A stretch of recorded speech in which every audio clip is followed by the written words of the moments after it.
நம்ம மூன்றாவது தரப்பட்ட கேள்வியை பார்ப்போம். மூன்றாவது தரப்பட்ட கேள்வி வந்து ஈர்ப்பு புலத்தினுடைய கேள்வி. ஈர்ப்பு புலம் பிசிக்ஸ்லே பாடவிட குறைஞ்ச லேசான பாடம். இந்த கேள்வி வந்து நீங்க செஞ்சு பார்த்துருப்பீங்க. ஈர்ப்பழுத்தத்தை பற்றி கதைக்குது. ஈர்ப்பழுத்தத்தை பற்றி நோமலா சொல்லிட்டு ஈர்ப்பழுத்தம் வந்தது எப்படி வரைவிலக்கணப்படுத்துறாங்கன்னு சொன்னா, முடிவிலியிலிருந்து ஓரலகு திணிவை நம்ம ஈர்ப்பு புலத்தில் இருக்கிற ஒரு புள்ளிக்கு கொண்டு வைக்கிறதுக்கு நம்ம செய்ய வேண்டிய வேலை. ஆனா உண்மையா உங்களுக்கு தெரியும், ஈர்ப்பு புலங்கள் வந்து நம்ம பூமி ஒரு ஈர்ப்பு புலம். நல்ல உதாரணம், இந்த பூமியை நோக்கி போடப்படுற எல்லா பொருட்களையும் வந்து இந்த பூமி இழுக்கணும். அப்ப ஈர்ப்பு புலத்துல வந்து இப்ப மின்புலத்துல வந்து கவர்ச்சி விசை தள்ளுகை விசை என்று ரெண்டு விஷயம் இருக்கு. காந்த புலத்திலையும் வந்து கவர்ச்சி இருக்கு, தள்ளுகை இருக்கு. ஆனா இங்க ஈர்ப்பு புலத்துல வந்து இந்த தள்ளுகை என்ற இடமுக்கு கதைக்க இடம் இல்லை. எல்லா விஷயங்களும் கவர்ச்சி விசம் மட்டும்தான். அப்ப ஈர்ப்பு புலம் தன்னை நோக்கி வார பொருட்கள் எல்லாம் அவரே கவர்ந்தெடுக்கும். இப்ப நான் சொன்ன வரைவிலக்கணத்துல முடிவிலிருந்து ஓரளவு திணிவை நம்ம ஈர்ப்பு புலத்துல கொண்டு வைக்கிறதுக்கு நம்ம செய்ய வேண்டிய வேலை சொல்லலாம். அது உண்மையா நம்ம வேலை செய்ய வேண்டிய அவசியம் இல்லை, அந்த புலமே வேலை செய்யும். அப்ப இவ்வளவு ஒரு கெப்ரலைன் திணிவு இருக்கு. அந்த கெப்ரலைன் திணிவிலிருந்து 6 தூரத்துல இருக்கிற புள்ளிக்கு நம்ம இந்த ஸ்மாலின் திணிவண்டை தூக்கி கொண்டு வைக்கிறதுக்கு செய்ய வேண்டிய வேலை ஈர்ப்பழுத்தம் என்று வரையறுத்தம் என்று சொன்னால் அது -gm/r தரப்படும். மூன்றாவது கேள்வி வந்து ஈர்ப்பு புலத்தில் எடுக்கப்பட்டிருக்கு. ஈர்ப்பு புலம் தான் நம்ம பிசிக்ஸ் சிலபஸ்லே பாட விட குறைஞ்ச லேசான பாடம். இந்த வினா வந்து நீங்க பார்த்திருப்பீங்க. இந்த கேள்வியில வந்து ஈர்ப்பழுத்தத்தை பற்றி கேட்கப்பட்டிருக்கு. ஈர்ப்பழுத்த தியரியை நோவலா சொல்லிட்டு ஈர்ப்பழுத்தத்துக்கு என்ன வரைவிலக்கணம் கொடுக்கப்படுதுன்னா, முடிவிலிருந்து ஓரளவு திணிவை ஈர்ப்பு புலத்திலிருந்து ஒரு புள்ளிக்கு கொண்டு வைக்கிறதுக்கு நம்ம செய்ய வேண்டிய வேலை. திருப்பி சொல்ற நம்ம செய்ய வேண்டிய வேலை என்று வரையறுக்கப்படுது. ஆனா உண்மையா ஈர்ப்பு புலம் நம்மளோட நல்ல உதாரணம், நம்மளோட பூமி ஒரு ஈர்ப்பு புலம். இந்த பூமியை நோக்கி விடுற பொருட்கள் எல்லாம் பூமி கவரு. இந்த மின்புலத்துல எல்லாம் கவர்ச்சி விசை தள்ளுகை விசை என்ற கதை இருக்கு.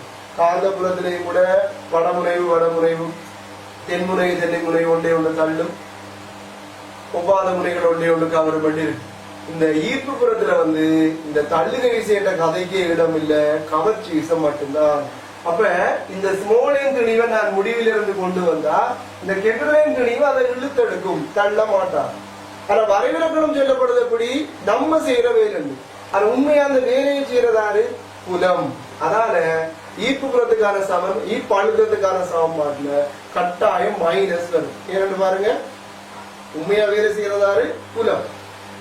ஆறு வேலை செய்யறதா வரைவிலக்கணம் சொல்லப்பட்டிருக்கு, நம்ம வேலை செய்யறதா. புலம் செஞ்ச வேலையை நம்ம செஞ்ச வேலையா சொல்றோம். நமக்கு ஒரு மைனஸ் அடையாளம் வரும். உங்களுக்கு கேசஸ் பாத்தீங்கன்னு சொன்னா தெர்மோடைனமிக்ஸ்ல வாயு ஒரு 20 ஜூல் வேலை செய்யுதுன்னு சொன்னா வாயு செஞ்ச வேலை கட்டிருந்தா +20 ஜூல், நம்ம செஞ்ச வேலை அங்க கட்டிருந்தா -20 ஜூல். பாருங்க, முடிவில் இருந்து நான் ஸ்மாலின் திணிவை கொண்டு வந்து கெப்ரலைன் திணிவிலிருந்து 6 தூரத்துல வைக்கிறேன். இங்க நான் செஞ்ச வேலை, இந்த திணிவை இங்க அசைக்கிறதுக்கு நான் செஞ்ச வேலை தான் இந்த இடத்துல இருக்கிற ஈர்ப்பழுத்தமாக வரையறுக்கப்படுது. சிம்பிள் சமன்பாடு V = -gm/r. ரெண்டு விஷயம் கவனிக்கணும். ஒன்று மைனஸ் ஆறுது ஆல்ரெடி செஞ்சு சொல்லிட்டு வேலை செய்யறது புலம், வரைவிலக்கணம் நம்ம செய்யறது வேலை செய்யறதாக சொல்லப்படுது. ஆகவே முன்னுக்கு மைனஸ் வருது. ரெண்டாவது விஷயம் கவனிக்கணும், இங்க கெப்ரலைன் இந்த 6 இவரை இழுத்தெடுத்தாரோ அந்த தெளிவு தான் சமன்பாடுல வரும். கொண்டு துணிவு வந்து சமன்பாடுல வர மாட்டாது. ஸ்மோடார் என்பது இடைப்பட்ட தூரம். இப்ப உதாரணமாக பூமி கெப்ரலைன் தெளிவும் கெப்ரலார் ஆரையும் உடைய பூமி என எடுத்துக்கொண்டால், பூமியில மேற்பரப்பிலே ஒரு புள்ளியில ஈர்ப்பழுத்தம் கேட்டால் -gm தூரம் கேட்கிறதா. உங்களுக்கே தெரியும், எந்த இடத்துலையும் நம்ம ஈர்ப்பு புறத்துல தூரங்கள் அளக்கப்படக்குள்ள மையத்திலிருந்து அளக்கணும். ஈவன் பூமிக்கும் சந்திரனுக்கும் இடையே பூமிக்கும் சந்திரனுக்கும் மட்டும் கேள்வி வந்தாலும் நம்ம தூரம் அளக்கப்படக்குள்ள பூமியில மையத்திலிருந்தும் சந்திரன மையத்திலிருந்தும் அளக்கணும். ஈர்ப்பு புறத்துல மின்புறத்திலையும் இதே போல அந்த கேள்வி வழக்கில் சொல்ற தூரங்கள் எப்பயும் மையத்திலிருந்து அளக்கப்படும். அப்ப இவ்விடத்துல இருக்கிற ஈர்ப்பழுத்தம் கேட்டால் இவ்விடத்துல இருக்கிற ஈர்ப்பழுத்தம் V சமன் மைனஸ் GM ஆகும். சோ ஒரு மேலதி விஷயம் சொல்றேன், உங்களுக்கு தெரிஞ்சிருக்கும். ஈர்ப்பழுத்தத்துக்கு வரக்கூடிய மேக்சிமம் வருமானம் வந்து 0. அது எங்க இருக்கும்? முடிவில் இருக்கும். ஆகக்கூடிய வருமானம் முடிவில் இருக்கும். முடிவிலிருந்து வர வர வர வர வர ஈர்ப்பழுத்தம் வந்து குறைவடைந்து வரும். மாறி சொன்னா பூமியில மேற்பரப்பிலிருந்து அப்படியே கொண்டு போக ஈர்ப்பழுத்தம் கூடிக்கொண்டு போகும். இந்த இடத்தை விட இந்த இடத்துல ஈர்ப்பழுத்தம் கூட. அப்ப ஒரு திணிவை நம்ம விட்டோம்னா அது தானா நம்ம வேலை செய்ய வேண்டிய திறந்து விட்டா கீழதான். ஆனா இந்த இடத்துல ஈர்ப்பழுத்தம் குறைய, இந்த இடத்துல ஈர்ப்பழுத்தம் கூட. அப்ப இங்க இருந்து நம்ம இங்க இருந்த பொருளை கொண்டு போறோம்னு நம்ம வேலை செய்யணும். இந்த கேள்விக்கு வந்தோம்னா முக்கியமான தரவுகளை கூட போடுறோம், மறந்துடக்கூட. கெப்ரலைன் திணிவுடைய சீரான அடர்ந்த கோள வடிவ கோல், சீரானது அடர்ந்தது கோள வடிவத்தில் இருக்கிற கோல், பிரச்சனையே இல்ல, பூமி மாதிரி. அதுக்கு பேர் எக்ஸ் என்று சொல்லியிருக்காங்க. தனது மேற்பரப்பில் ஏற்படுத்தும் ஈர்ப்பழுத்தமும், அப்ப கீர்வம் ஒரு கெப்ரலைன் திணிவும் அவர் ஆரை தரப்படவில்லை. நம்ம ஆர் என்று போடுவோம், கெப்ரலைன் இருக்கிறபடியா. அதுல மேற்பரப்புல ஏற்படுத்தப்படுற ஈர்ப்பழுத்தம் Bx என்று போடுவோம், minus GM into capital R. ஈர்ப்பழுத்தமும் ஸ்மால் m துணியுடைய வேறு ஓர் அதுவும் சீரான அடர்ந்த கோள வடிவ கோள் தான். பிரச்சனையே இல்லை. ஸ்மால் m துணியுடையால் துணிவு ஸ்மால் m என்றபடியா RS ஸ்மால் R என்று இருக்கும். அந்த கோளுக்கு பேர் Y என்று சொல்லியிருக்கிறாங்க. அவன மேற்பரப்புல ஈர்ப்பழுத்தம் Vy minus G small m into small R. உங்களுக்கு தெரியும் மைனஸ் GM இன்டு R என்று பாடம் இருக்கும். காரணமான திணிவு படத்தில் இருக்கிற திணிவு அல்ல, காரணமான திணிவு இந்த கீழகம் திணிவு கேபிட்டல் M இன்டு தூரம் கேட்கிறாங்க. இங்க minus G small m into small R. அப்ப X மேற்பரப்புல ஈர்ப்பழுத்தமும் வைர மேற்பரப்புல ஈர்ப்பழுத்தம் ஒன்று கொண்டு சமனாம். இது ரெண்டும் ஒன்று கொண்டு சமனாம். அப்ப எக்ஸ் என்ற கோளிட ஆரையின் கீழ் y எனும் கோளின் ஆரை எனும் விகிதம் என்று கேட்டிருக்காங்க. அப்ப ரெண்டையும் சமப்படுத்த வேண்டாம். அப்ப நம்ம இப்படி எழுதி வச்சு சமப்படுத்தல, திருப்பி அவங்கள எல்லாத்தையும் பார்த்து மாறிலிகளை விடலாம். இருந்தாலும் பரவாயில்ல, எழுதிக்கணும் பாருங்க. Minus GM into capital R இதுவும் minus GM into small R ஒன்று கொண்டு சமம். Minus G capital M into capital R minus G small m into small R சமம். மாறிலிகளை விடலாம் என்ன விஷயம் சொன்னா, இந்த கேள்வி நீங்க எக்ஸாம்ல செய்யக்குள்ள கடும் லேசான கேள்வி. பணம் கட்டாயம் வர மாட்டீங்க, இந்த சமன்பாடுக்குள்ள எழுத மாட்டீங்க, மனசாலே யோசிச்சுடுவீங்க. எழுதி பிரதியீடு செய்யக்குள்ளையும் ரெண்டுலையும் G வருதுதானே என்று அதை மனசார வெட்டி தான் எழுதுவீங்க, மைனஸையும் வெட்டி போட்டு எழுதுவீங்க. அதான் சொல்ல மாறிலிகளை விட்டுட்டு எழுதலாம் இருக்குமாங்க. நான் உங்களுக்கு செஞ்சு காட்டுறதுக்காக எல்லாத்தையும் பண்ணிக்கிறேன். So மைனஸ் கேபிட்டல் G வெட்டுப்பட்டால் நமக்கு கேட்டிருக்கிறாங்க x எனும் கோளின் ஆரை கேபிட்டல் R இன் கீழ் y எனும் கோளின் ஆரை ஸ்மால் r விகிதம் என்ன? என்ன? கேபிட்டல் M இன் கீழ் ஸ்மால் m. ஆன்சர் இருக்குதா? இருக்குது. முதலாவது. அடுத்ததாக நமக்கு உந்த நேர வரைவுக்குரிய ஆர்முடுதல் நேர வரைவு கேட்டிருக்காங்க. அப்ப இந்த தியரியை பார்த்துட்டு இப்ப இந்த இரண்டாவது கேள்வியில இயக்க வரைவுன்னு சொல்லக்குள்ள ஆர்முடுதல் நேர வரைவு சொல்லல, உங்களோட அதையும் சொல்லிட்டு இந்த கேள்வியில போகும். இப்ப நமக்கு உந்த நேர வரைவு கேட்டிருக்காங்க. உந்த நேர வரைவு நமக்கு கேட்டிருந்தால் உந்த நேர வரைவு தியரியில இல்லை என்று யோசிக்க. நமக்கு உந்தம்னா ஒரு இயங்குகின்ற உடலிட்ட இயக்கத்தின் அளவுதான் உந்தம். சோ உந்தம் என்பது எப்படி தரப்படும்? அந்த உடல்ற திணிவு தர வேகத்தாக தரப்படும். இப்ப இயக்கம் நடக்க நடக்க அது திணிவு மாற போறோம். 50 கிலோகிராம் துணிவுடைய உடல்ண்டா எவ்வளவு தூரம் இயங்கி போய் வந்தாலும் அது கடைசி வரைக்கும் 50 கிலோகிராம் தான். அப்ப அதனால திணிவு மாறல. ஆகவே உந்தம் வேகத்துக்கு நேர்வீத சமன். அப்ப நம்ம இந்த உந்த நேர வரைவை நம்ம வேக நேர வரைவு யோசிக்கலாம். அப்ப இந்த கேள்வி எப்படி சிம்பிளா சொல்லலாம்? ஒரு வேக நேர வரைவுக்குரிய ஆர்முடுதல் நேர வரைவு கேட்டிருக்காங்க. நான் உங்களுக்கு இந்த இயக்க வரைவுகள் விளங்கப்படுறதுல எல்லாத்தையும் கணக்க விளக்கமா சொல்லலாம். இதுல இப்ப இந்த இடப்பெயர்ச்சி நேர வரைவிலிருந்து சில டைம் நமக்கு வேக நேர வரைவு கூற சொல்லுவாங்க. வேக நேர வரைவிலிருந்து இப்ப இந்த கணக்குல வந்த மாதிரி ஆறுமுடுக நேர வரைவு கூற. சோ இதெல்லாம் லேசாக்குறதுக்கு நம்ம ஒரு ஷார்ட் கட்டை பாருங்கலாம். பாருங்க, நமக்கு ஆறுமுடுகள் சீரான வேகம் ஓய்வெல்லாம் பிரச்சனை இல்லை. இந்த ஆறுமுடுகள் ஒரு பிரச்சனையா இருக்கு. சீரான வேகத்தையும் சேர்த்து கொண்டு ஆறுமுடுகள் ஒரு பிரச்சனையா இருக்கு பிள்ளைகளுக்கு தீர்வதற்கு. அதை நம்ம ஷார்ட் கட்டா பார்ப்போம். விலங்கு பார்த்து கொள்ளுங்க. இப்போ 3 வகையான இடப்பெயர்ச்சி நேர வரைவு பாருங்க. இப்படி இப்படி வந்து என்ன சொல்லலாம், என்னது சீரான ஆறுமுடுகள். இதென்ன ஆறுமுடுகள், இதென்ன இதுவும் ஆறுமுடுகள். ஏன் ஆறுமுடுகள்? எதிர்த்திசையில் அமர்முடுகள், அதான ஆறுமுடுகள். இது அமர்முடுகள், இது அமர்முடுகள் தான். ஏனது அமர்முடுகள்? எதிர்த்திசையில் ஆறுமுடுகள். சோ இது அமர்முடுகள். இது சீரான வேகம், இது சீரான வேகம். இது சீரான வேகம் நேர் திசையில இடப்பெயர்ச்சியை கூட்டுது. இது சீரான வேகம் எதிர் திசையில இடப்பெயர்ச்சியை குறைக்கும். இந்த 3 கிராஃப்லயுமே வந்து ஃபைனலா இடப்பெயர்ச்சி வந்து 0. என்ன ஆறுமுடுகி எக்ஸ் தூரம் இடப்பெயர்ச்சி அடையுது. எதிர் திசையில அமர்முடுகி ஆறுமுடுகள் பழைய இடத்துக்கு வருது. அமர்முடுகி எக்ஸ் தூரம் இடப்பெயர்ச்சி அடையுது. திருப்பி எதிர் திசையில ஆறுமுடுகி அதாவது அமர்முடுகி பழைய இடத்துல வருது. இது சீரான வேகத்தோட எக்ஸ் தூரம் இடப்பெயர்ச்சி அடையுது. திருப்பி எதிர் திசையில எக்ஸ் தூரம் இடப்பெயர்ச்சி அடைஞ்சு பழைய இடத்துல வருது.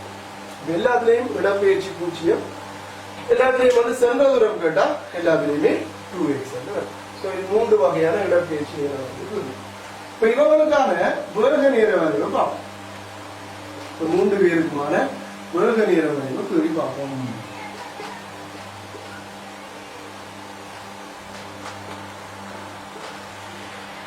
வேக நேர வரைவு சிம்பிள். இவர் வந்து ஆறுமுடுகள், சீரான ஆறுமுடுகள் சொல்லியிருக்கிறேன். ஆகவே சீரான ஆறுமுடுகள். இவரு ஆறுமுடுகள். ஏன் இவர் ஆறுமுடுகள் சொல்றோம்? எதிர் திசையில அமர்முடுகள். சோ எதிர் திசையில அமர்முடுகள். சோ நமக்கு ஆறுமுடுகள். இது அமர்முடுகள், சீரான அமர்முடுகள் சொல்லிக்க. ஆகவே சீரான அமர்முடுகள். இது அமர்முடுகள். ஏன் அமர்முடுகள்? எதிர் திசையில ஆறுமுடுகள். உங்களுக்கு தெரியும், ஒரு குவிப்பிங் கிராஃப் கேட்டா ஒரு கல்லொண்ட நிலத்தில இருந்து மேல எறிஞ்சி அப்படி அதிக புள்ளிக்கு போய் மீண்டும் தரையில வார ஒரு இயக்கத்துக்கு நம்மளோட கண் வந்து தரையில் இருப்பதாக வச்சுக்கொண்டு கீழப்படுற இடப்பெயர்ச்சி நேர வேக நேரம் இப்படி ஃபெமிலியரான ரைட். பாருங்க, இடப்பெயர்ச்சி 0 பாருங்க. இடப்பெயர்ச்சி மேல எக்ஸ், கீழே இடப்பெயர்ச்சி எக்ஸ். இடப்பெயர்ச்சி 0, சென்ற தூரம் 2x. இடப்பெயர்ச்சி எக்ஸ், இடப்பெயர்ச்சி எக்ஸ் 0, சென்ற தூரம் கேட்டா 2x. இத பாருங்க, இது என்ன சீரான வேகம் இடப்பெயர்ச்சியை கூட்டுது x. இது என்ன சீரான வேகம் எதிர் திசையில் இடப்பெயர்ச்சி குறைக்கும் x. ஃபைனலா பாருங்க, ஃபைனல் இடப்பெயர்ச்சி 0, சென்ற தூரம் கேட்டா 2x. சோ இவ்விடத்திலே நான் அந்த ஏடி கிராஃபை கீறி காட்டுறேன் பாருங்க. ஒரு கனெக்ஷனும் இல்லை.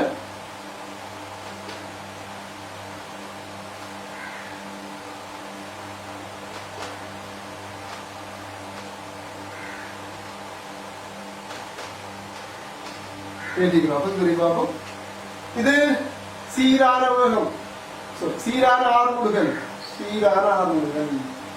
இது எதிர் திசையில அமர்முடுகள். சோ நமக்கு ஆறுமுடுகள். அப்ப இது ரெண்டுமே ஆறுமுடுகள். சீரான அமர்முடுகள். இது எதிர் திசை ஆறுமுடுகள், நமக்கு அது அமர்முடுகள். சோ ரெண்டுமே கீழே. ஒருவேளை குவிப்பிங் கிராஃப் நமக்கு -g. அடுத்தது இது சீரான வேகம். சீரான வேகம்னா ஒரு சீரான வேகத்துல போனா அவருக்கு ஆறுமுடுகள் இல்ல, வேக வளர்ச்சி இல்ல. சோ இதுவும் சீரான வேகம், ஆறுமுடுகள். சோ இத கவனிக்க வேண்டிய விஷயம் என்னன்னு சொன்னால் பாருங்க, ஆறுமுடுகள் சீரான ஆறுமுடுகள் எடுத்துக்கொள்ளும். சீரான ஆறுமுடுகள், சீரான ஆறுமுடுகள். இது எதிர் திசையில் அமர்முடுகள். சோ நமக்கு அது ஆறுமுடுகள், சீரான ஆறுமுடுகள். சோ மேல ஆறுமுடுகள். இது அமர்முடுதல் சீரான அமர்முடன் எடுத்துக்கொள்றேன். அப்ப சீரான அமர்முடுதல். சோ இது எதிர் திசையில ஆர்முடுதல் சீரான ஆர்முடன் எடுத்துக்கொள்றோம். அப்ப நமக்கு அது அமர்முடுதல். கடும் சிம்பிளா நம்ம ஞாபகம் வீதி கிராஃப்ல இப்படி இப்படி போறதெல்லாம் ஆர்முடுதல் வளர்ச்சி உலக வளர்ச்சி. வீதி கிராஃப்ல இப்படி இப்படி வாரதெல்லாம் அமர்முடுதல் தேய்வு. இந்த கேள்வியை செய்வோம். நான் ஏற்கனவே சொன்னது போல உந்தம் சமன் திணிவு தர வேகம், திணிவு மாறலி என்ற காரணத்தால உந்தம் வேகத்துக்கு நேர் வீத சமன். ஆகவே இந்த கிராஃபை நம்ம வீதி கிராஃப் யோசிக்கலாம். சிம்பிளா வீதி கிராஃபுக்கான ஏடி கிராஃப் எழுதப்பட்டிருக்கு.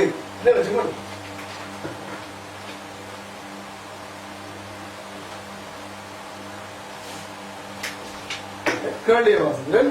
ஒப்பமான கிடைத்தரை ஒன்றில், ஒப்பமான கிடைத்தரை இந்த கேள்வியில கிராஃப் தந்தபடியா பிரச்சனை இல்லை. வேறொரு கேள்வியாக முக்கியமான தகவல் அது. அப்ப கோடு போட்டு போகணும்.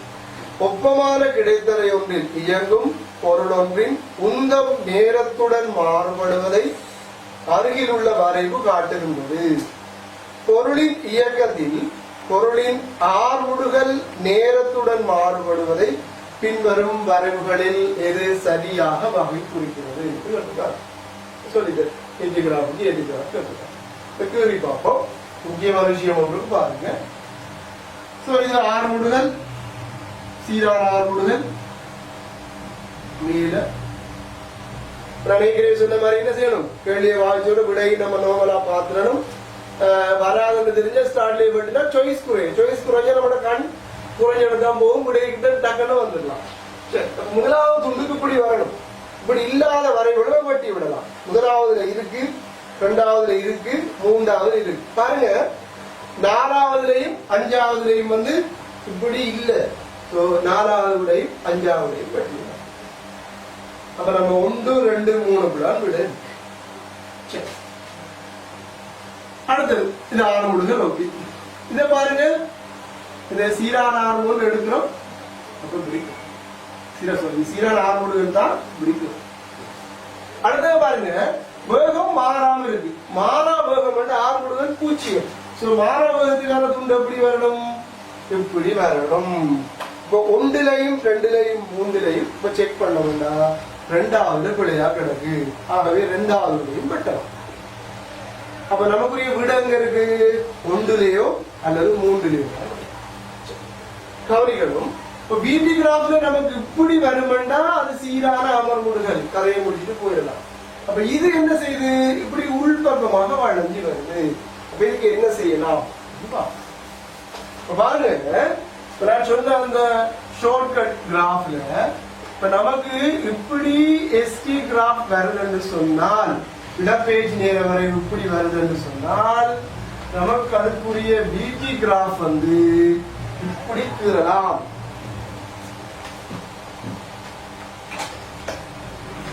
எப்படி கீறலாம்? இப்படி இப்படி கீறலாம்.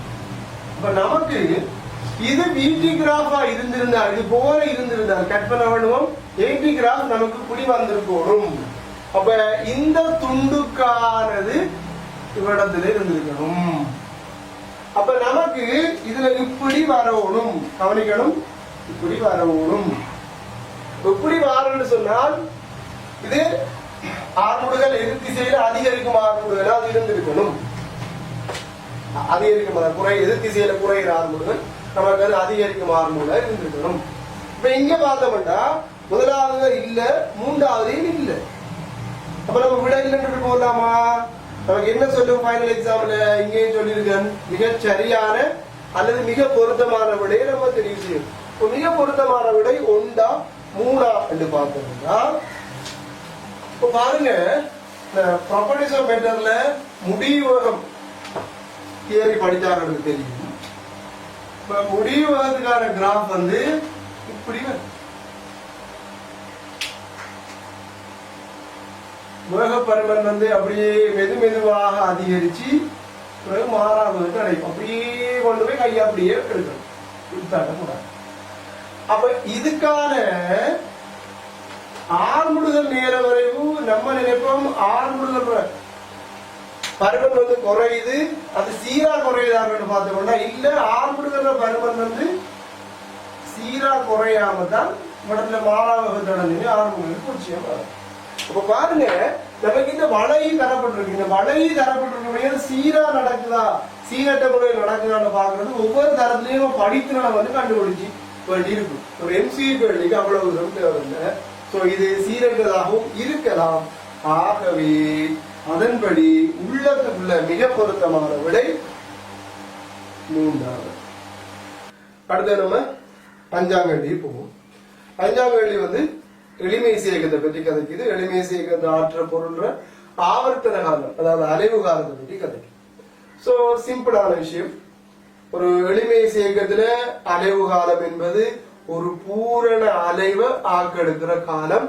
சோ அது எளிமேசை இயக்கம் நம்மளோட சிலபஸ்ல வந்து மிக முக்கியமாக கதைக்கப்பட்டிருக்கிறது. எளிய ஊசல் சிறிய அலைவுகள் ஆக்கும் போது அதுல அலைவுகளுக்கான அலைவு காலம் T7 வர்க்கமூலம் L/G. அடுத்தது சொல்லப்பட்டிருக்கு, லேசான சுருளிவில்லின் கீழ் இணைக்கப்பட்டிருக்கிற ஒரு திணிவு சிறிய அலைவுகள் ஆகும் போது அதுல அலைவுக்கான அலைவு காலம் T7 வர்க்கமூலம் M/K அல்லது T7 வர்க்கமூலம் E/G. சோ இப்படி சமன்பாடுகள் கதைக்கப்பட்டாலும் அலைவு காலத்துக்கான அடிப்படையான சமன்பாடு T7 ஒமேகா. இந்த ஒமேகா என்பது ஒவ்வொரு வகையான இயக்கத்துக்கு ஒவ்வொரு மாதிரி வரக்குள்ள சமன்பாடு வேற வேற மாதிரி வருது. சரி, இப்ப இந்த அலைவு காலத்தை பற்றி என்ன சொல்லியிருக்காங்கன்னா, முதலாவது அலைவின் வீச்சத்தை சார்ந்து இருக்கின்றது. அலைவு காலம் என்பது அலைவின் வீச்சத்தை சார்ந்து இருக்கா. உதாரணத்துக்கு நம்ம ஒரு எளிய ஊசல் எடுத்துக்கொண்டோம்னா நம்மளோட சிலபஸ்ல இருக்கிறது எளிய ஊசல் சிறிய அலைவுகள் ஆக்கும் போது இருக்கிற அலைவு காலத்துக்கான சமன்பாடு தான், பெரிய அலைவுகளுக்கு அல்ல. சோ ஒரு அலைவு காலத்துக்கான சமன்பாடு T7 வர்க்கமூலத்துக்குள்ள L/G. அப்ப சிம்பிளா மற்றதுக்கு போகவே இந்த சமன்பாடுல சம்பந்தப்படுறார்கள் யாரு? அந்த எளிய ஊசல்ற நீளமும் அந்த இடத்துல இருக்கிற புவி இப்போ ஆரம்பிடுது. இப்ப நம்ம சுருளிவில்லுக்கு போனாலும் சரி, ஒரு விச்சுருள்ள ஒரு லேசான விச்சுருள்ள கவனம், பாரமான விச்சுருள் நம்ம சிலபஸ்ல சொல்லப்படல. லேசான விச்சுருள் கே விசை மாறிலியோட லேசான விச்சுருளுக்கு கீழே நம்ம ஒரு திணிவொண்ட இணைச்சி அதை மேலுங்கீடுமாக சிறிய அலைவுகள் அலைய விடக்குள்ள அதுல அலைவுகாரத்துக்கான சமன்பாடு T7 வர்க்கமூலம் M/K. இங்கு M என்பது இணைக்கப்பட்டிருக்கிற திணிவு, K என்பது அந்த விச்சுருள்ற விசை மாறிலி.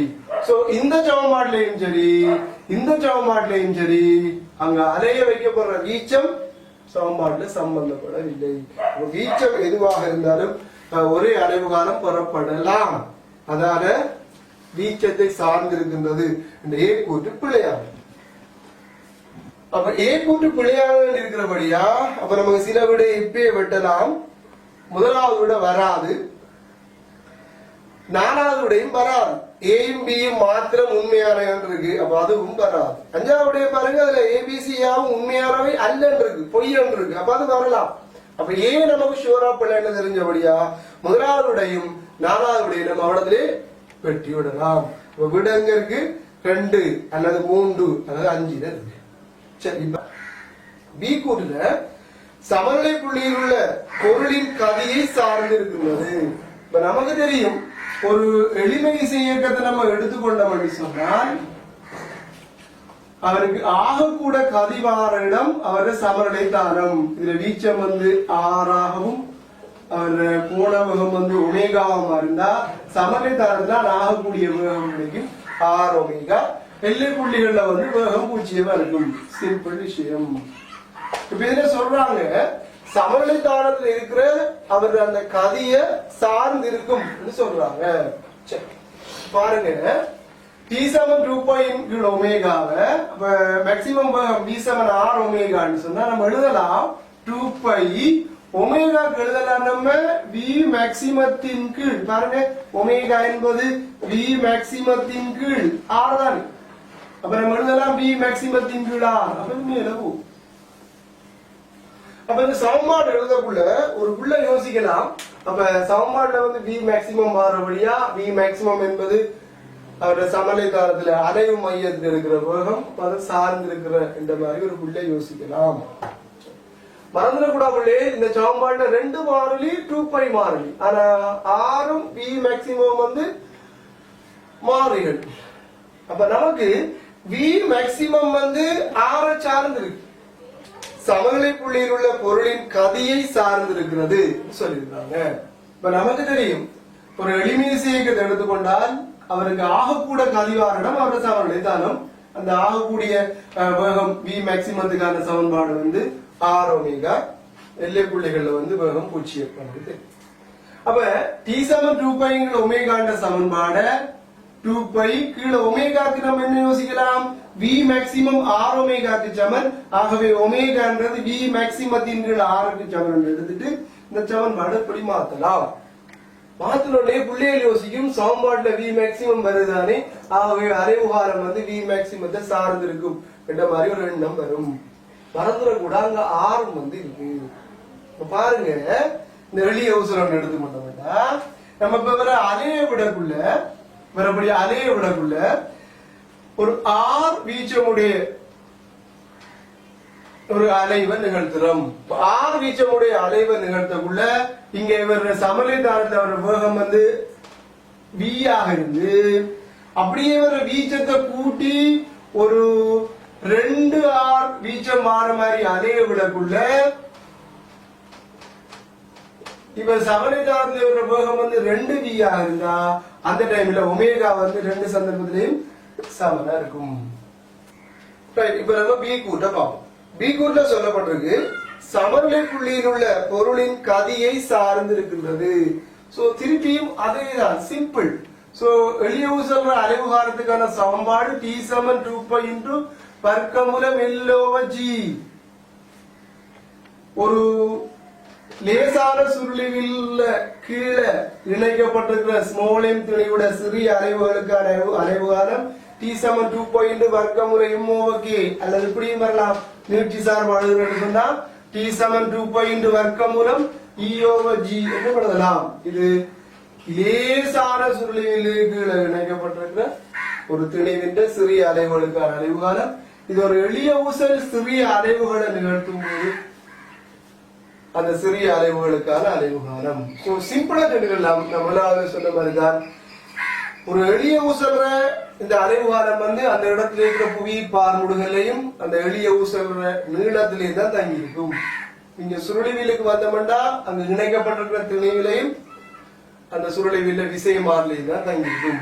இங்க நீட்சியிலையும் அந்த இடத்துல இருக்கிற புவி பார்முடையில தான் தங்கி இருக்கும். சோ மீண்டும் மீண்டும் சொல்றேன், நினைக்கிறே சொன்னது மாதிரி அங்க வந்து வீச்சம் சொல்லிக்கிறாங்க, இப்ப வந்து சமநிலை தாழ்ந்துக்கிற கதி சொல்லிக்கிறாங்க. சோ வீச்சத்திலேயோ கதியிலேயோ அது தங்கி இருக்க மாட்டாது. அப்ப பி கூட்டும் வந்து பிள்ளை. பாருங்க, ஏற்கனவே ஏ பிள்ளை நம்ம 1ஐயும் 4ஐயும் பட்டிட்டோம். இப்ப பி பிள்ளையா இருக்கிறபடியா 2ஆவதையும் பட்டலாம். இப்ப நமக்கு விட வந்து 3ஆவதாகவோ அல்லது 5ஆவதாகவோ இருக்கலாம். சி கூற்று பொருளின் தொடக்க தானத்தை சார்ந்திருக்கிறது. அது எங்க வச்சு ஸ்டார்ட் பண்றோம் என்றதுல சார்ந்திருக்கு. சோ மீண்டும் நான் எளிய ஊசல சிறிய அலைவுகளுக்கு வாரன். இந்த எளிய ஊசலை நம்ம இங்கிருந்து பிடிச்சி அலைய விட்டா வார அலைவு காலமும், அதை இங்கிருந்து பிடிச்சி அலைய விட்டா வார அலைவு காலமும், அல்லது இங்கிருந்து பிடிச்சி அலைய விட்டா வார அலைவு காலமும் ஒன்று கொண்டு வித்தியாசப்படுமா?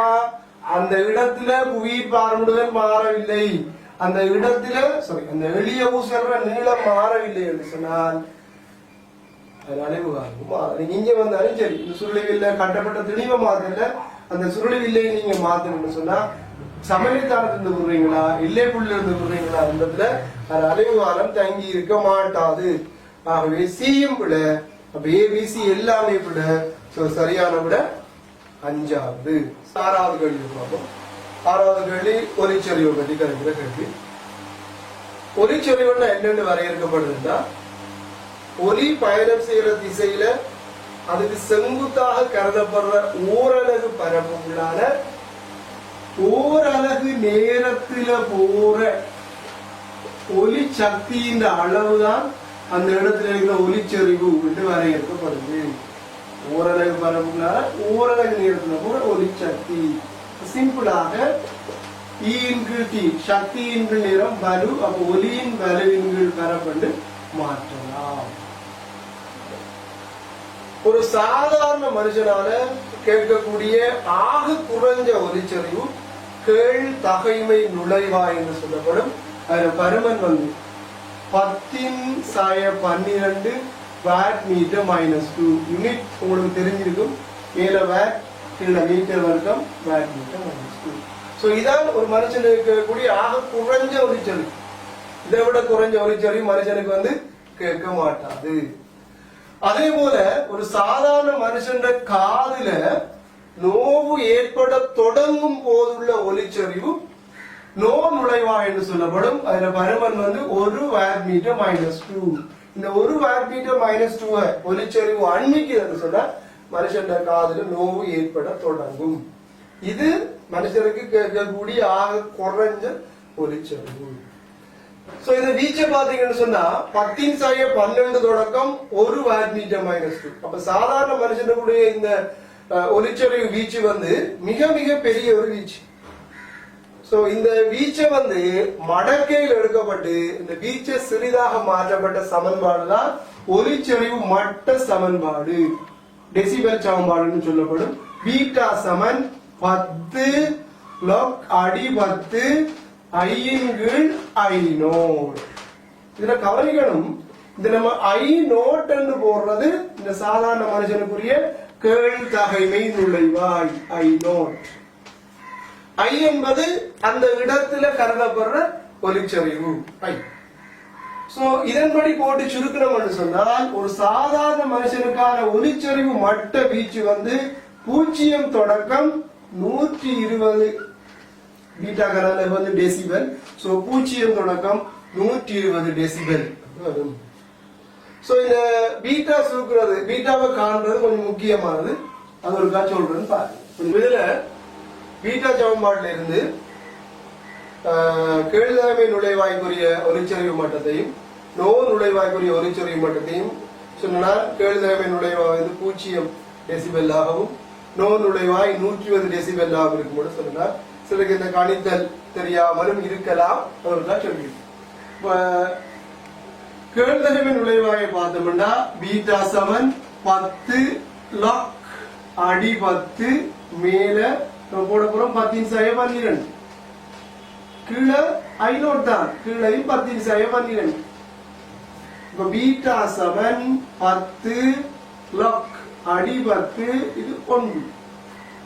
இப்ப பீட்டா சமன் பார்த்துக்கொள்ளுங்க 10 log அடி 10 இது நம்ம 10 பூஜ்ஜியம் வருதுன்னா பீட்டா சமன் 10 இந்த பூஜ்ஜியம் முன்னுக்கு வந்து பெருக்கும், அங்க உள்ளுக்கு வரப்போகுது log 10 அடி 10. சோ என்னதான் இருந்தாலும் பெருக்கப்பட உண்டு, என்னதான் பெருக்கப்பட்டாலும் பீட்டா சமன் 0. அல்லது இதுலயே முடிக்கலாம். நம்ம இத கண்ட உடனே பீட்டா சமன் 10 0 0 டெசிபல். நோ நுழைவாய்க்கு வந்தோம்னா பீட்டா சமன் 10 log அடி 10 1 கீழ் 10⁻12. இப்ப பீட்டா சமன் 10 log அடி 10 இது மேல போனா 10⁻12 வருது. அப்ப பீட்டா சமன் பார்த்துக்கொள்ளுங்க 10 தர 12 தர log அடி 10 10. பீட்டா சமன் 10 தர 12 தர 1. ஆகவே பீட்டா சமன் 120 டெசிபல். இப்படி நீங்க ஒவ்வொன்றையும் கணிச்சு கொள்ளலாம். ஆனா ஒவ்வொன்றையும் கணிச்சிட்டு இருக்க கூடாது.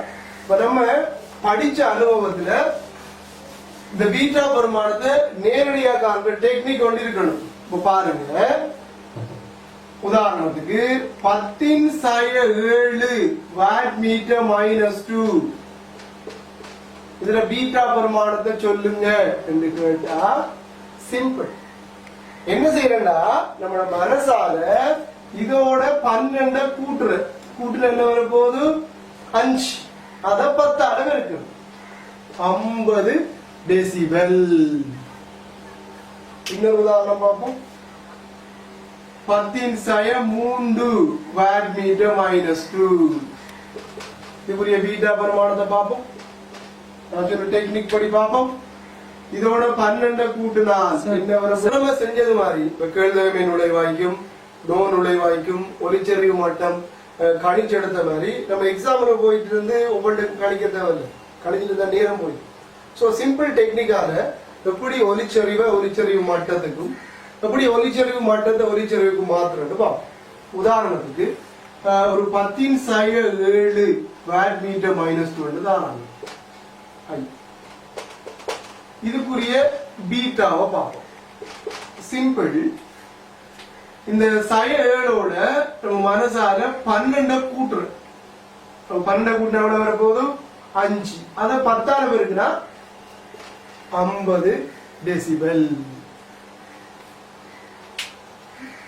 இன்னொரு உதாரணம் பாருங்க. 10⁻³ வாட் மீட்டர் மைனஸ் 2.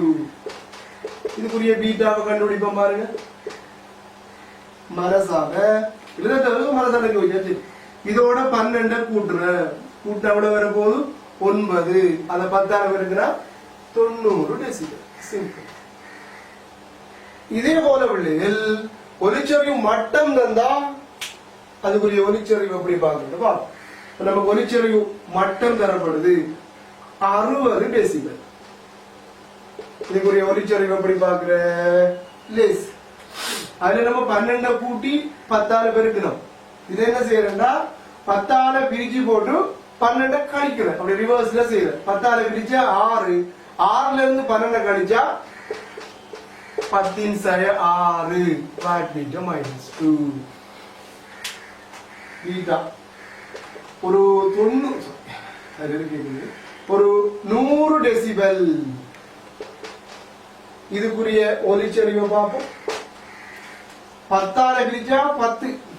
அதுல இருந்து நம்ம 12 கழிச்சு விட்டோம்னா ⁷2. So 10⁻² watt meter minus 2. So இப்படி நீங்க எழுதி எக்ஸாமுக்கு செய்யலாம். இதை கொஞ்சம் பிராக்டிஸ் பண்ணி பாருங்க. லேஸ். அப்போ ஒளிச்செறிவு மட்டத்துக்கு மாத்துறதுக்கு இந்த சுட்டில மனசால 12 கூட்டி வார விட 10ஆல பிரிச்சு விட்டா இத்தனை டெசிபல். இதுல இந்த மனசார 10ஆல பிரிச்சு போட்டு அதுல இருந்து 12 கழிச்சீங்கன்னா வார பெருமானத்தை சுட்டியா போட்டீங்கன்னா நம்ம அந்த கேள்விக்கு வருவோம். சொல்லப்பட்டிருக்கு ஒரு வட்டத்தின் பரிதியில் 100 மாணவர்கள் என்று கையை தட்டும் போது அண்டர்லைன் பண்ணி செய்யணும். 100. இப்ப 100 மாணவர்கள் என்று கையை தட்டும் போது வட்டத்தின் மையத்தில் ஏற்படும் ஒலிச்செறிவு மட்டம் 80 டெசிபல். 100 மாணவர்களுக்குரிய ஒலிச்செறிவு மட்டம் 80 டெசிபல். உடனடியாக நம்ம 80 டெசிபலுக்கான ஒலிச்செறிவை கண்டுபிடிச்சிடணும். சிம்பிள். 10ஆல பிரிச்சா 8. அதுல இருந்து 12 கழிச்சோம்னா ⁷4. ஆகவே 10⁻⁴ வாட் மீட்டர் மைனஸ் 2. இப்ப ஒரு விஷயத்தை கவனிக்கணும். இப்ப ஏன் நம்ம ஒலிச்செறிவு மட்டம் தந்து அதுக்குரிய ஒலிச்செறிவை கண்டுபிடிக்கணும்னா இந்த ஒலிச்செறிவை தான் நம்ம மடங்காக்கலாம், பிரிக்கலாம், பெருக்கலாம், கூட்டலாம், கழிக்கலாம். ஆனா ஒலிச்செறிவு மட்டத்தை நம்ம மடங்காக்கவோ பிரிக்கவோ முடியாது. உதாரணத்துக்கு இந்த கணக்கை விட்டு சொல்றேன். இப்ப 100 பேர் கைதட்டக்குள்ள 80 டெசிபல்னா அதே போல 1000 பேர் நின்று கைதட்டுனா அது 800 டெசிபல் ரெண்டு வர மாட்டாது. அப்ப நம்ம என்ன செய்யணும்? 100 பேருக்கு 10⁻⁴ வாட் மீட்டர் மைனஸ் 2 அதுல 10 மடங்கு. ஆகவே புதிய ஒலிச்செறிவு 100 பேருக்கு 10⁻⁴. அப்ப அதுல 10 மடங்கு. அப்ப 10⁻³ என்று கண்டுபிடிச்சிட்டு 10⁻³ பீட்டா கண்டுபிடிக்கலாம். நம்ம டெக்னிக் படி என்ன செய்யற?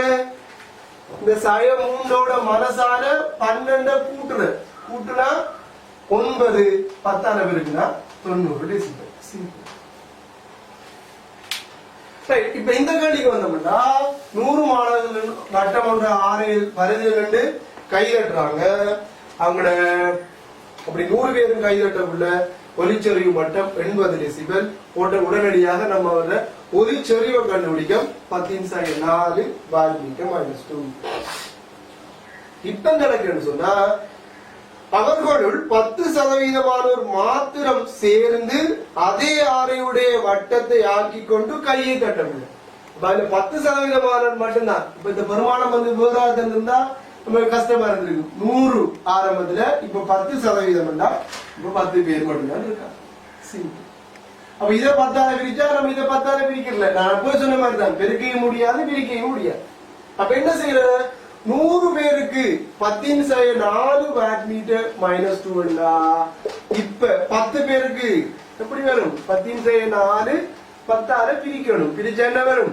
10/5 வாட் மீட்டர் -2. சிம்பிள். அப்ப 10/5 அப்ப என்ன செய்யணும்? நம்ம மனசான இதுல 12 கூட்டுனா எவ்வளவு வரும்? 7. அத 10 பேருக்குன்னா 70 டெசிபல். சரியான விட 70 டெசிபல். இரண்டாவது விட. இப்ப இந்த கேள்வியில எப்படி ஒரு டெக்னிக்கையும் பாவிக்கலாம், இதை விட லேசா ஒரு டெக்னிக்கையும் பாவிக்கலாம். இப்ப பாருங்க, 100 பேர் அவங்களுக்கு 80 டெசிபல் என்றது தரவு நமக்கு தரப்படும். இப்ப 1000 பேர் சொன்னா இதோட 10 கூட்டினா சரி, 10 மடங்கு ஆகுதுன்னா இதோட 10 கூட்டுப்படும். சிம்பிள். 90 டெசிபல். இப்ப இது 1 10 மடங்கு ஆகுதுன்னா இதுல இருந்து 10 கழிச்சு விட்டா சரி, ஆகவே எவ்வளவு வரும்போது 70 டெசிபல். அப்படியும் பார்க்கலாம் கணக்கு. இப்ப 10 மடங்கு ஆகுனா ஒளிச்செறிவு மட்டத்துல 10 கூட்டலாம். அது 1 10 மடங்கு ஆகுனா இதுல இருந்து 10 கழிக்கலாம். அப்படி டெக்னிக்கையும் நம்ம பாவிச்சு செய்யலாம். அனுபவத்துல அந்த டெக்னிக்கும் வரும். இப்ப தெக்காடின் விளக்கம் விளங்கி கொண்டதுக்காக சிம்பிள் எக்ஸாம்பிள் எடுத்துக்கிறேன். இப்ப ஒரு குவியவில் எடுத்துக்கொண்டோம்னா எஃப்க்கும் சிக்கும் இடையில பொருளை வச்சா பிம்பம் வந்து சிக்கு அப்பால வரும். சோ நான் பொருட்தூரம் U எடுக்கிறேன், பிம்ப தூரத்தை V எடுக்கிறேன், இது குவிய தூரத்தை F எடுக்கிறேன். இப்ப இதுக்கு நம்ம தெக்காடின் விளக்கம் அப்ளை பண்ண போறோம். தெக்காடின் விளக்கம் போட போறோம். வில்லேஜ் யூத்தத்தை போடுவோம். 1/V - 1/U சமன் 1/F. இங்க நம்ம தெக்காடின் ரூலுக்கு அப்ளை பண்ணதுல ஃபர்ஸ்ட் அவங்களோட பெருமானங்கள் எழுதுவோம். பிம்ப தூரம் V, பொருட்தூரம் U, குவிய தூரம் F. இங்க நம்ம பாவிக்க போறோம் தெக்காட்டின் குறிவழக்கு. மறந்துட கூட இந்த தெக்காட்டின் ரூலுக்கு சொல்ற 2 விஷயம் தான். ஒன்று, தூரங்கள் ஒளியியல் மையத்திலிருந்து அளக்கப்படணும். சோ இந்த U, V, F எல்லாம் வந்து ஒளியியல் மையத்திலிருந்து அளக்கப்பட்டிருக்கணும். ஒளி செல்ற திசையில் இருந்தால் இந்த திசையில ஒளிக்கு அது போகுது. ஒளி செல்ற திசையில் இருந்தால் மைனஸ், எதிர் திசையில் இருந்தால் பிளஸ். இங்க பாருங்க, V என்றது ஒளி செல்ற திசையில நீங்க அளக்க போறீங்க. இப்படித்தான் கூட வச்சு அளக்க போறீங்க. இங்க இருந்து அளக்கப்படக்குள்ள ஒளி செல்ற திசையில அளக்குறீங்க. ஆகவே மைனஸ். நீங்க இப்படி இங்க 0 வச்சு கூட வச்சு அளக்கக்குள்ள ஒளி இப்படி போகுது. எதிர் திசையில நீங்க U அளக்கீங்க. ஆகவே அது பிளஸ். அடுத்தது குவியவில்லை. மறந்துட கூட குவியவில்லை உள்ள இங்க இருந்து வர ஒளிக்கதிர்கள் வில்லையில போயிட்டு இங்க குவியும். அப்ப ஒளி செல்ற திசையில ஒரு குவியோட குவியத்துவம் இருக்கும் போது ஆகவே அவருக்கு மைனஸ். ஒரு குழிய வில்லைக்கு நம்ம வில்லேஜ் யூஸ்ல போட போறோம். 1/V - 1/U சமன் 1/F போட போறோம். 1/1/1 பாப்போம். தூரங்கள் எல்லாம் ஒளியியல் மையத்தில் அளக்கப்படணும். பிம்ப தூரம் V என்று எடுக்கிறேன், பொருள் தூரம் U என்று எடுக்கிறேன், குவிய தூரம் F என்று எடுக்கிறேன். சோ இங்க பாருங்க, ஒளி இப்படி போகுது. நம்ம பொருள் தூரம் U வந்து எதிர் திசையில் அளப்போம். இங்க இருந்து அளக்கணும். ஆகவே எதிர் திசையில் அளப்போம். ஆகவே எதிர் திசையில் அளப்போம். ஆகவே U வந்து உங்களுக்கு பிளஸ். ஒளி இப்படி போகுது. நீங்க பிம்ப தூரம் இங்க இருந்து அளக்கணும். சோ எதிர் திசையில் அளப்பீங்க. ஆகவே அதுவும் பிளஸ். இதுல குவிய தூரம் பாத்தீங்கன்னா உங்களுக்கு தெரியும், இப்படி ஒளிக்கதிர்கள் போக்குள்ள இந்த குழிவிலோட குவிய தூரம் வந்து ஒளி செல்ற திசைக்கு எதிர் திசையில வரும். ஆகவே அவர தூரம் நீங்க அளக்க போறீங்க எதிர் திசையில். ஆகவே அவரும் பிளஸ். அப்ப மறந்துடாதீங்க, இதை மட்டும் சிம்பிளா சொல்றேன். வில்லை யூத்துல நீங்க அப்ளை பண்ணக்குள்ள குறி வழக்கின்படி குவிய வில்லையோட குவிய தூரம் வந்து மைனஸா இருக்கும், ஒரு குழியோட குவிய தூரம் வந்து பிளஸா இருக்கும். இதுல மிக முக்கியமான விஷயம் என்னன்னு சொன்னா, குவிய வில்லைக்கு குறி வழக்கின்படி மைனஸ், ஒரு குழிவு வில்லைக்கு குறி வழக்கின்படி பிளஸ். இப்ப வலுக்கான சமன்பாடு உங்களுக்கு தெரியும். வலு P = 1/F. சோ எந்த ஒரு வில்லோட வலுவும் அந்த வில்லட குவிய தூரத்துல நிகர் மாற்றான தரப்படும். அப்ப பாருங்க, நீங்க ஒரு குவி வில்லட வலு காணக்குள்ள ஒன்றின் கீழ் அந்த குவி வில்லட குவிய தூரம் போடுவீங்க. அப்ப இதுல குறிவழக்கு நீங்க போட்டால் போடக்கூடாது, போட்டால் உங்களுக்கு குவி வில்லட வலு வந்து மைனஸ் என்றும், ஒரு குழி வில்லைக்கு நீங்க போடக்கூடாது, போட்டால் அங்க பிளஸ் என்றும் வரும். ஆனா இங்க மட்டும் ஒரு விதிவிலக்கு, சர்வதேச ரீதியாக இந்த குவியு வில்லட வலு பிளஸ் என்றும் குழிவு வில்லட வலு மைனஸ் என்றும் எடுக்கப்படுது. அப்ப நம்ம தியரி இங்க மாறுது. சோ டாக்டர்ஸுக்கு எல்லாம் அதான் விளங்கும். சர்வதேச ரீதியாக ஏற்றுக்கொள்ளப்பட்ட முடிவு அதான், குவிவு வில்லைக்கான வலு சக அடையாளத்தாலேயும் குழிவு வில்லைக்கான வலு வந்து சய அடையாளத்தால் எழுதப்படும். வலுக்கு மட்டும்தான். மற்றபடி நம்ம இங்க வில்லேஜ் தூரம் போடக்குள்ள குவிய தூரத்துக்கு அது குவிவு ஒருக்கு வில்லையாக இருந்தால் மைனஸ், குழிவு விரி வில்லையாக இருந்தால் நம்ம பிளஸ் போடணும்.